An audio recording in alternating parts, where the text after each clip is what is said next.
भक्तों के चरित्र पढ़ करके देखो, श्री रैदास जी की दैन्य उत्कट भक्ति के वशीभूत होकर सिंहासन सहित प्रभु उनकी गोद में आ गए।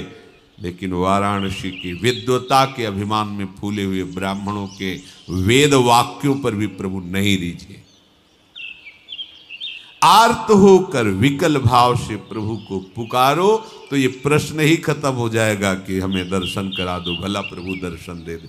ये कोई प्रश्न उत्तर का विषय है कि आप में सामर्थ्य तो प्रभु के दर्शन करा दो तो हम जाने तुम महान भक्त हो या सिद्ध भक्त हो। हमें पक्का विश्वास है प्रभु निश्चित दर्शन दे। और खूब तीव्रता पूर्वक भजन के समय हमारे में ये नियम होने ही चाहिए। प्रभु में अटल विश्वास, भजन में दृढ़ता। ये भगवत दर्शन कराने की बात है। कैसे भगवत दर्शन होंगे? प्रभु में अटल विश्वास। अब इस अटल विश्वास को समझ लीजिए, जो टल ना सके ऐसा विश्वास। भजन मार्ग में चल रहे हम, भारी प्रतिकूलता, निंदा, अपमान, रोग से ग्रसित शरीर, कोई साथ देने क्या, पर तुम्हारा विश्वास प्रभु से नहीं टलना चाहिए। अटल, बट विश्वास अटल निज धर्मा। अटल विश्वास को बरगद के पेड़ की उपमा से कह रहे हैं। कैसा? जैसे बरगद का पेड़ है तो थोड़ी इधर जड़ कमजोर हुई तो डाल से जड़ निकल कर लग गई, हिलने नहीं देगी, बड़ा भारी दूर तक उसकी डालें फैल गई, जगह जगह जड़। ऐसा नहीं कि वो न, अगर जड़ भी काट दो तो उसकी इतनी जड़ें फैल गई कि नष्ट नहीं हो सकता। बट विश्वास अचल निज धर्मा। अपने धर्म में अचल और अपने आराध्य देव में अटल। देखो ना, अंदर देखो आप, भगवत दर्शन करने की लालसा प्राप्त करने के लिए आराध्य देव में अटल विश्वास और भजन में दृढ़ता। कैसी भी परिस्थिति हो, पूज्य श्री राधा बाबा, इन महापुरुषों की भजन दृढ़ता देखो। अनुष्ठान कर रहे हैं, अंग टूट गया है, नहीं रुकना, वैसे ही बैठा लो मुझे आसन पे। भजन नहीं, नियम नहीं टूटने वाला। कैसी दृढ़ता है। लिया नियम परिक्रमा भाव गिरिराज की, वही गीता वाटिका। नहीं चल पा रहे, पालकी में बैठा लो, चलो ले चलो। जो नियम, जो भजन की दृढ़ता, उस पर फर्क नहीं पड़ना चाहिए। दूसरा, हम जिसका भजन कर रहे हैं वो हमारे भजन को देख रहा है। बड़ा सुख मिलेगा आपको जब ये बात आप लाओगे। हम वाणी गायन कर रहे हैं, हमारे प्रियालाल सुन रहे हैं। हम भजन कर रहे हैं, हमारे प्रियालाल देख रहे हैं। तो हम कोई भी कार्य ऐसा ना करें जो प्रियालाल के सामने नहीं करना चाहिए।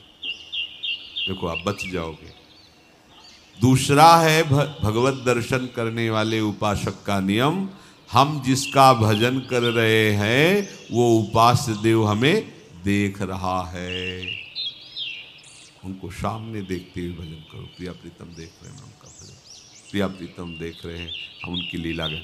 प्रिया प्रीतम ही बैठे, हम उनकी सेवा कर रहे हैं और पक्का विश्वास वो मुझे मिलेंगे।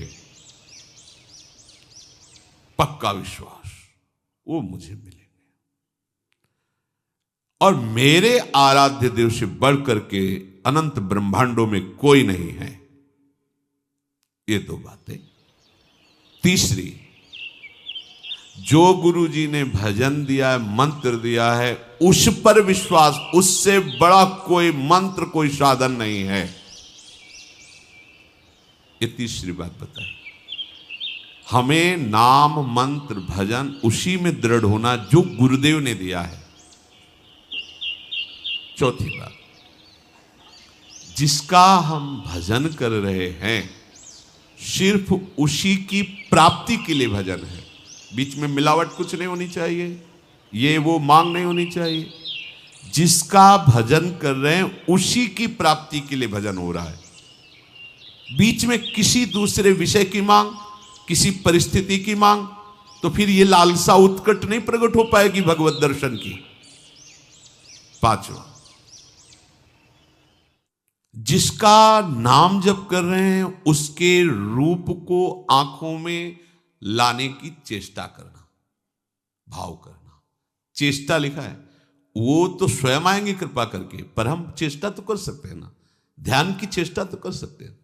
कैसे राधा वल्लभ लाल जू, कैसे बिहारी जू, हम इन्हीं की ध्यान, यही है प्रिया प्रीतम का मिलित स्वरूप। जब प्रकाशित करेंगे तो कोटि कोटि काम लावण्य बिहारी, यही है, ये अपना रूप प्रकाशित कर देंगे।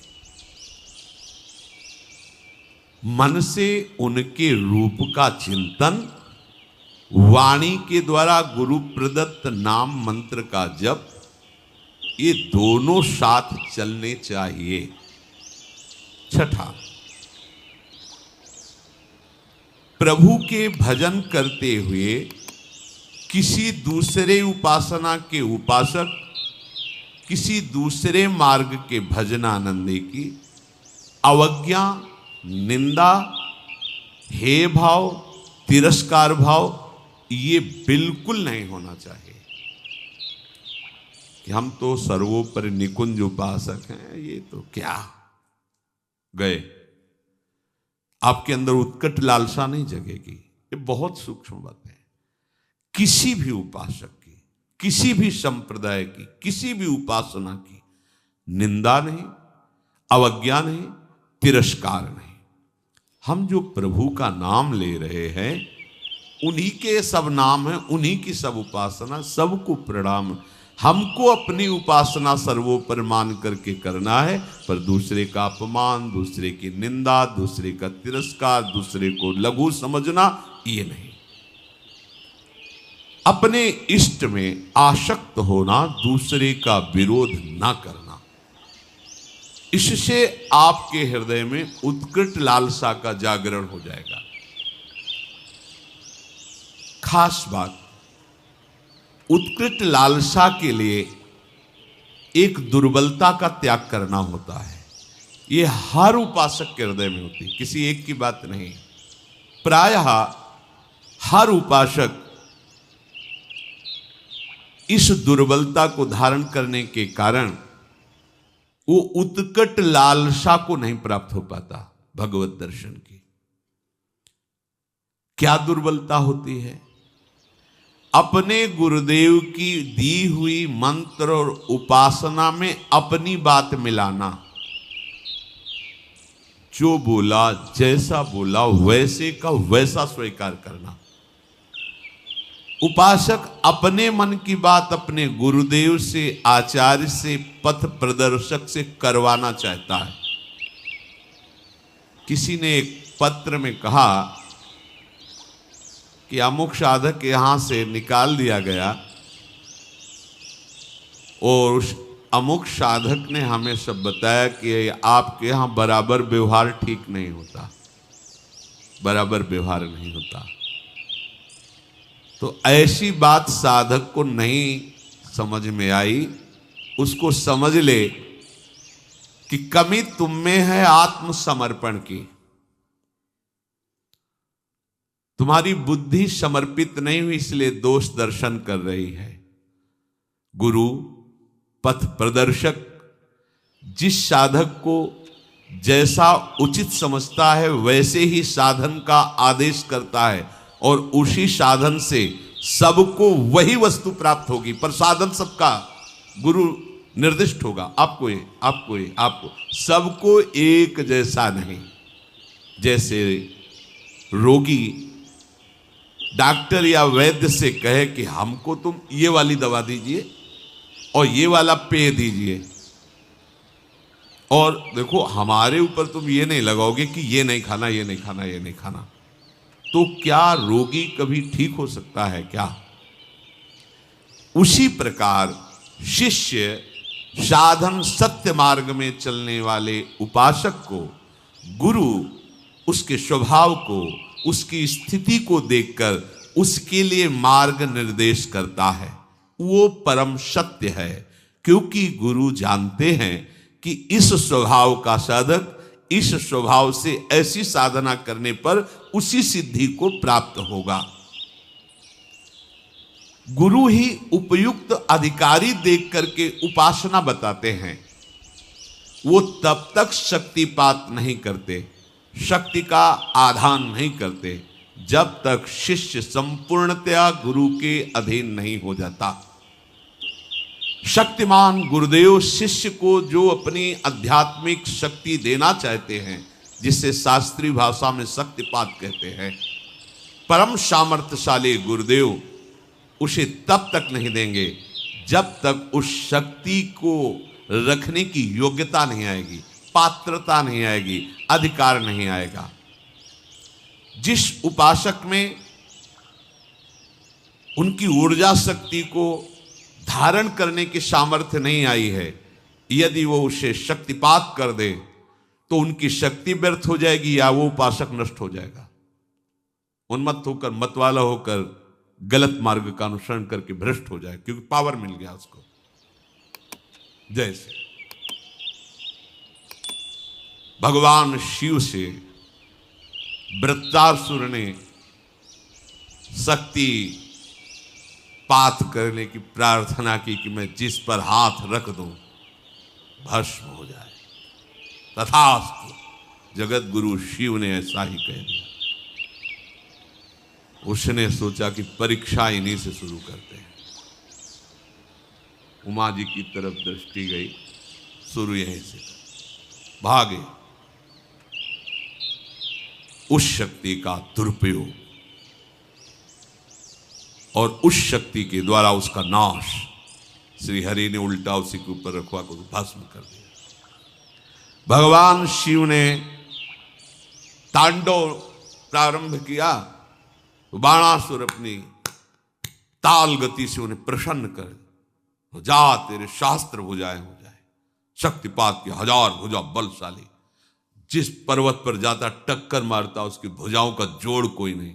भगवान शिव से ही आया और कहने लगा, गुरु अब इन भुजाओं की खुजली मिटाने वाला त्रिभुवन में कोई नहीं, आओ आप ही हमसे 2-2 हाथ कर। हंस पड़े, उनका आ जाएगा कोई 2-2 हाथ करने वाला। फिर भगवान ने सुदर्शन चक्र से उसी शक्ति को नष्ट किया। इसलिए गुरुजन स्वभाव के अनुसार उस सिद्धि को प्राप्त करने के लिए उसे मार्ग देते हैं। शक्तिपात तभी होता है जब सर्वतोभावेन मन वचन कर्म से वो अपने गुरुदेव के अधीन हो जाता है, जिसकी बुद्धि नहीं रह जाती है। जब तक आपकी बुद्धि काम कर रही, क्यों मैं हूं, इसमें ऐसे कर लिया जाए, वैसे कर, तब नहीं। जैसा का वैसा, जिसको जो अधिकार गुरु ने दिया है, जो क्रिया दी है, जो जप दिया है, उसी के अनुसार बिल्कुल चलो, उसी प्रकार चलो जैसा कहा है। सबको समान उपदेश नहीं दिया जा सकता, सबके साथ समान व्यवहार भी नहीं हो सकता। समझिए, प्यार आंतरिक गुरुदेव का सबके प्रति समान है। सबको समान रूप से आप ऐसा सब करें, नहीं हो सकता। अलग अलग प्रक्रिया है, सबको समान रूप से आदेश नहीं दिया जा सकता। तो जो साधक रुष्ट होके गया था, उसकी जब छानबीन की गई तो वो अपनी साधना से भ्रष्ट होकर दुर्गति को प्राप्त हुआ। पूज्य भाई जी से हनुमान प्रसाद पोद्दार जी महाराज जी की वाणी, दुर्गति को प्राप्त हुआ, उसका साधन नष्ट हो गया, वो कमजोर हो गया। फिर बाद में आकर रो के पूछा कि क्या मेरा भी सुधार हो सकता है? उत्तर उसे दिया गया कि तुम दिखाने वाले इस परम सत्य मार्ग को, जो सदगुरुदेव हैं, जो इस मार्ग के आपको दर्शन कराने वाले हैं, उस मार्ग पर तुम चले ही नहीं, तुम उस रास्ते को चुना ही नहीं। जिस मार्ग को तुमने देखा नहीं, जिस मार्ग का तुम्हें अनुभव नहीं, उस मार्ग पर जो चला रहे तो तुम्हें उसमें क्यों में करने का अधिकार क्या है? तुम कैसे उस मार्ग पर चल सकते हो जिसको जाना ही नहीं है?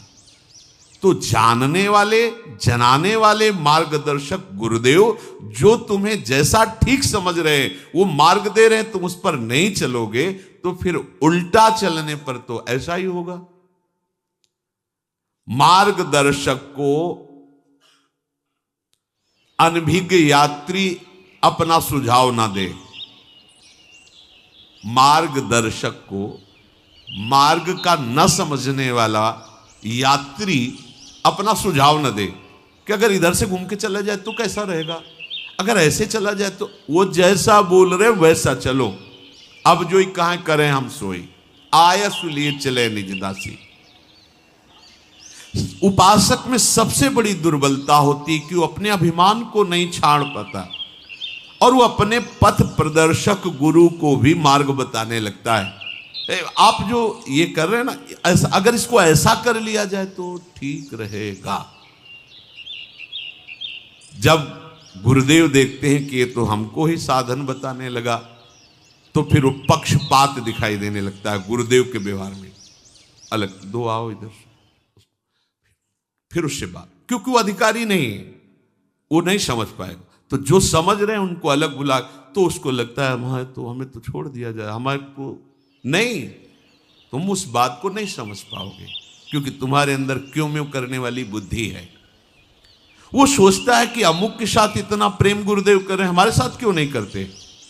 वो अपने पथ प्रदर्शक गुरु पर दोष दर्शन करने लगता है और साधक जहां ये दोष आया बस उसका अहंकार उसे नष्ट कर देता है, अहंकार नष्ट कर देता है।